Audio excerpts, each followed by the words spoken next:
Tem uma coisa importante aí, para entender o Michael Jackson de um jeito justo, a gente tem que ter duas coisas em mente ao mesmo tempo. Primeiro, ele foi inocentado pela justiça, ponto, né? O FBI investigou ele por mais de uma década e não achou nada. Dezenas de crianças que conviveram com ele disseram que ele era gentil, protetor e não abusivo.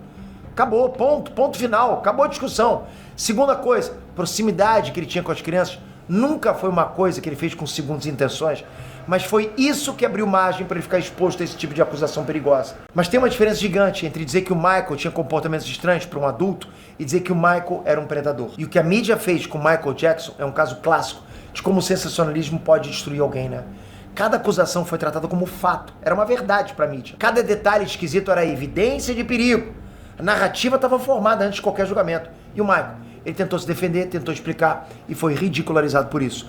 Psicologicamente, ele era um homem que nunca teve infância. Foi maltratado pelo próprio pai, que cresceu sem conseguir confiar nos adultos e que passou a vida inteira querendo viver no mundo das crianças, como uma criança.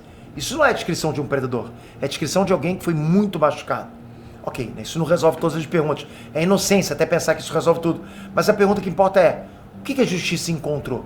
Encontrou zero evidências físicas, testemunhas desacreditadas, declarações que mudavam e, no fim, um veredito de absolvição unânime. Todos os jurados absolveram ele.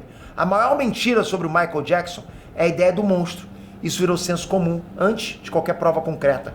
Isso ficou nas manchetes sem ninguém se preocupar em provar nada. Ninguém queria saber de prova. E quando ele foi inocentado, ninguém se preocupou em desfazer o estrago. Só deixaram quieto. Pra acusar capa contra a capa inteira, pra falar que ele foi inocentado, nada. Talvez uma notinha ali embaixo, no rodapé, sabe?